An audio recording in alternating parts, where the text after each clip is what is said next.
প্রাতিষ্ঠানিক রূপ না থাকায় অস্তিত্ব সংকটে পড়েছে রাখাইন জনগোষ্ঠীর মাতৃভাষা। নিজস্ব ভাষা ও সংস্কৃতি সহ শত শত বছরের ঐতিহ্য, আধুনিকায়ন, অভিবাসন এবং সংখ্যাগরিষ্ঠের সংস্কৃতির প্রভাব সহ নানা কারণে রাখাইনদের ভাষা ও সংস্কৃতি আজ হারিয়ে যাওয়ার পথে।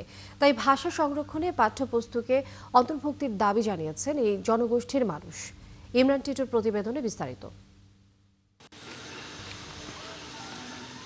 ১৭৮৪ সালে মিয়ানমারে রাখাইনরা বার্মিজদের নিপীড়নের শিকার হয়। প্রাণ বাঁচাতে সীমান্ত পেরিয়ে তৎকালীন ব্রিটিশ শাসিত পূর্ব বাংলায় অনুপ্রবেশ করে আশ্রয় নেয় বরগুনা, পটুয়াখালী ও চট্টগ্রামে।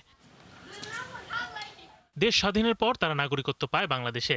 রাখাইনদের মাতৃভাষার নামও রাখাইন, কিন্তু এ ভাষায় পাঠ্য বই না থাকায় শৈশবের মাতৃভাষা ছেড়ে পাঠশালায় রাখাইন শিশুদের নতুন করে জানতে হয় বাংলা ভাষা।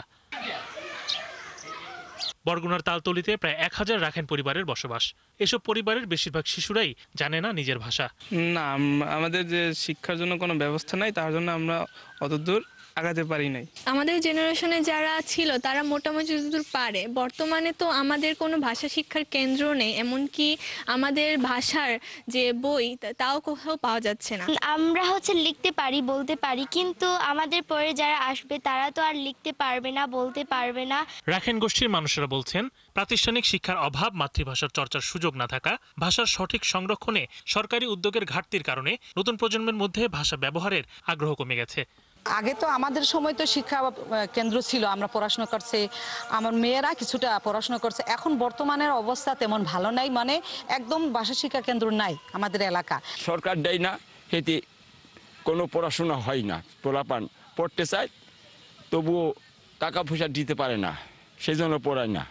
যারা বাংলা ভাষা ভালো করে জানে তারা একটু প্র্যাকটিস করলে আমার নিজের ভাষা হতো 2 মাসের ভিতরে পড়াশোনা করতে পারবো। তবে উপজেলা নির্বাহী কর্মকর্তা বলছেন, রাখাইন ভাষা সংরক্ষণ ও সংস্কৃতি ধরে রাখতে কালচারাল একাডেমি নির্মাণের প্রস্তাব পাঠিয়েছেন তারা। সাংস্কৃতিক কর্মকাণ্ডকে বৃদ্ধি করার জন্য এখানে কালচারাল একাডেমি তৈরি করার, তো ইতিমধ্যে এগুলোর কাজ শুরু হয়েছে, আমাদের পত্র দেওয়া হয়েছে। এগুলো তড়িৎগতিতে চলতেছে এবং এটা আশা করছি যে খুব দ্রুত সময়ের মধ্যে বাস্তবায়ন হবে। রাখাইন ভাষায় স্বরবর্ণ রয়েছে 12টি ও ব্যঞ্জনবর্ণ 33টি। বর্ণমালা আছে ক্ষুদ্র নৃগোষ্ঠীদের। এমন 5টি ভাষায় সরকার পাঠ্য বই বানালেও এখনো সুবিধা বঞ্চিত রাখাইনরা। শরীফ আজাদ প্রীতম, ৭১।